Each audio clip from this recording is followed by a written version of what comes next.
Todos somos conscientes de la existencia del sufrimiento y del mal en el mundo. Horribles sufrimientos. Maldad infame.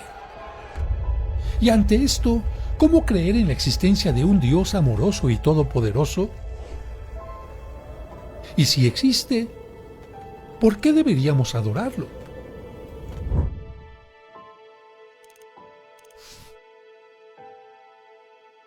Epicuro formuló el problema lógico del sufrimiento y del mal de esta manera. Si Dios quiere prevenir el mal, pero no puede, entonces no es todopoderoso. Si puede prevenir el mal, pero no quiere, entonces no es bueno. Pero si está dispuesto a prevenirlo y puede hacerlo, ¿cómo es posible que exista el mal? Y si no puede ni quiere, ¿por qué llamarlo Dios? En otras palabras, es lógicamente imposible que Dios y el sufrimiento existan a la vez. Pero como sabemos muy bien que el sufrimiento existe, por tanto, Dios no existe. ¿Es este un buen argumento? Veámoslo más de cerca. ¿Son esas dos aseveraciones lógicamente inconsistentes? No. Aquí hay un ejemplo de dos afirmaciones que son lógicamente inconsistentes. David no puede estar casado y ser soltero al mismo tiempo. Pero no hay una contradicción explícita entre estas dos afirmaciones.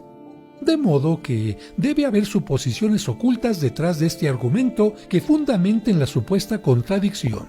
Son estas. Si Dios es todopoderoso, puede crear cualquier mundo que desee. Y si Dios es plenamente amoroso, prefiere un mundo sin sufrimiento.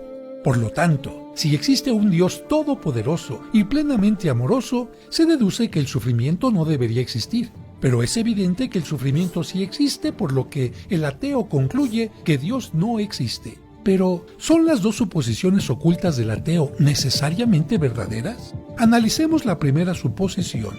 ¿Puede Dios crear cualquier mundo que desee? ¿Qué pasaría si deseara crear un mundo habitado por personas que tengan libre albedrío? Es lógicamente imposible para Dios forzar a alguien a que escoja libremente hacer el bien. Forzar elecciones libres es como hacer un círculo cuadrado. No es lógicamente posible. No es que a Dios le falte poder para realizar la tarea. Es que la supuesta tarea simplemente no tiene sentido. Así que no sería posible crear un mundo habitado por personas libres que siempre escojan hacer lo que es moralmente bueno. La primera suposición no es verdadera, así que el argumento fracasa. ¿Qué hay de la segunda suposición? ¿Es necesariamente verdadero que Dios preferiría un mundo sin sufrimiento? ¿Cómo podríamos saberlo? Todos sabemos de casos donde permitimos el sufrimiento para conseguir un bien mayor. Si es posible que Dios permita el sufrimiento para lograr un bien mayor, entonces no podemos asegurar que esa suposición sea necesariamente verdadera. Para que el problema lógico del sufrimiento tenga éxito, el ateo tendría que demostrar que es lógicamente imposible que exista el libre albedrío y que es lógicamente imposible que Dios tenga buenas razones para permitir el sufrimiento. Probar que esto es cierto es prácticamente imposible. Es completamente posible que Dios y el sufrimiento existan a la vez. Es por eso que los filósofos, incluso los ateos, han abandonado el problema lógico del mal. Después de todo, podemos admitir que el problema del mal no demuestra que las doctrinas centrales del teísmo sean lógicamente incoherentes entre sí.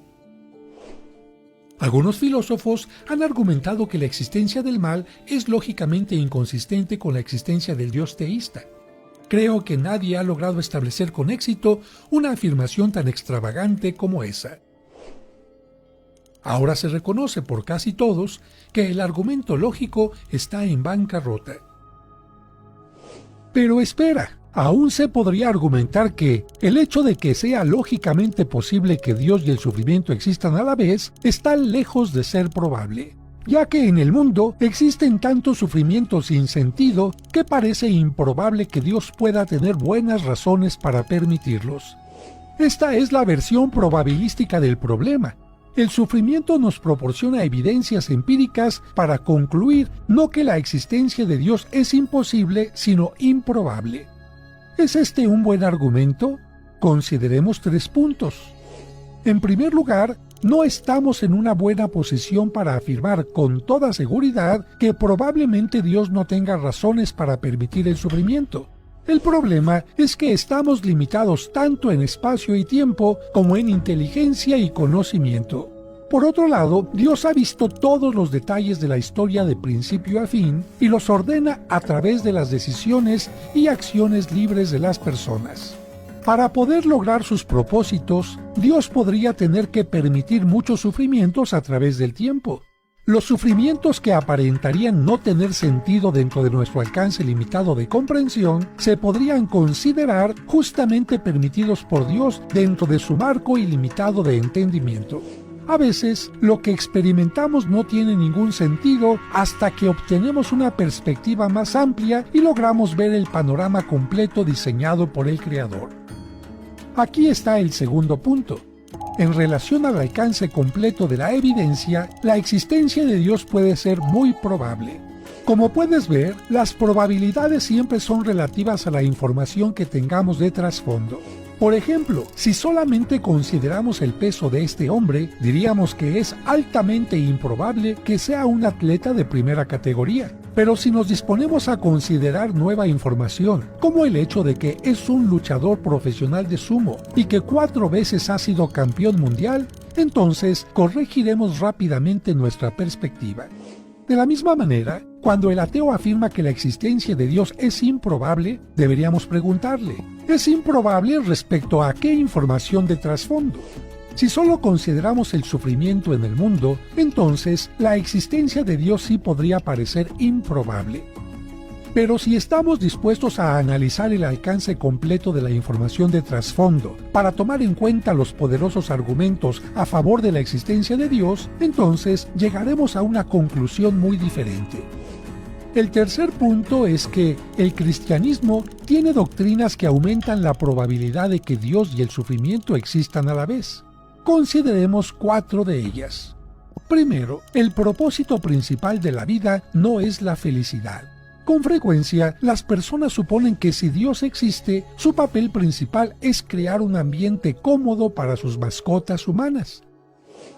Ellos piensan que el objetivo final de nuestras vidas en la tierra es obtener la felicidad y por lo tanto, Dios está obligado a mantenernos felices. Sin embargo, el cristianismo presenta una perspectiva radicalmente diferente en la que el propósito de la vida es conocer a Dios. Esto, por sí solo, trae a nuestras vidas una realización verdadera y duradera. El sufrimiento puede producir un conocimiento más profundo y más íntimo de Dios, ya sea por parte de aquel que esté sufriendo o por aquellos que estén a su alrededor. El punto principal de la historia humana es que Dios, habiéndonos dado libre albedrío, está atrayendo la mayor cantidad posible de personas a su reino eterno. Una de las maneras en que Dios puede atraer a las personas libres hacia Él es por medio del sufrimiento. De hecho, los países que han pasado por grandes adversidades son los que con más frecuencia demuestran la mayor tasa de crecimiento para el cristianismo. Dios nos susurra en nuestros placeres, habla en nuestras conciencias, pero grita en nuestros dolores. Es un megáfono para despertar a un mundo sordo. En segundo lugar, la humanidad se encuentra en un estado de rebelión contra Dios y su propósito. Los terribles males humanos son testimonios de la depravación del hombre, una consecuencia de su enemistad con Dios. El cristiano no se sorprende de ver la maldad moral que hay en el mundo. Al contrario, él se lo espera. La tercera doctrina dice que el propósito de Dios no se limita a esta vida, sino que se extiende más allá de la tumba y se refleja hasta la vida eterna. Este mundo es simplemente el comienzo, es la entrada a una vida inimaginable e interminable que trasciende la puerta de la muerte. Pablo, quien escribió gran parte del Nuevo Testamento, pasó sufrimientos, privaciones, angustias, azotes, cárceles y hambre. Y aún así escribió: por tanto, no nos desanimamos, pues los sufrimientos ligeros y efímeros que ahora padecemos producen una gloria eterna que vale muchísimo más que todo el sufrimiento. Así que no nos fijamos en lo visible, sino en lo invisible, ya que lo que se ve es pasajero, mientras que lo que no se ve es eterno. Pablo entendía que la vida en la tierra, junto con todo el sufrimiento que tenga para cada uno de nosotros, es temporal. Nuestros sufrimientos no durarán para siempre, pero nuestras vidas con Dios sí. Pablo no estaba menospreciando el aprieto de aquellos que estén sufriendo terriblemente en esta vida. De hecho, él era uno de ellos. Pero consideró que esos sufrimientos serán superados para siempre por el océano de gozo que Dios dará a aquellos que lo reciban libremente. Y la cuarta doctrina es que el conocimiento de Dios es un bien incomparable. Conocer a Dios es la máxima realización de la existencia humana. Es un bien infinito. Por lo tanto, la persona que conoce a Dios, independientemente de cuánto haya sufrido, aún puede decir, Dios es bueno conmigo. De modo que, si el cristianismo es verdadero, entonces no es improbable que el sufrimiento y la maldad existan.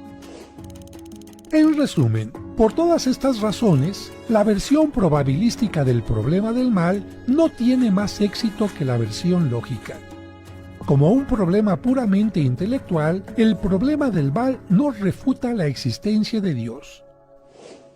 Pero, aunque los argumentos intelectuales fallen, el problema emocional del sufrimiento y del mal sigue siendo muy poderoso.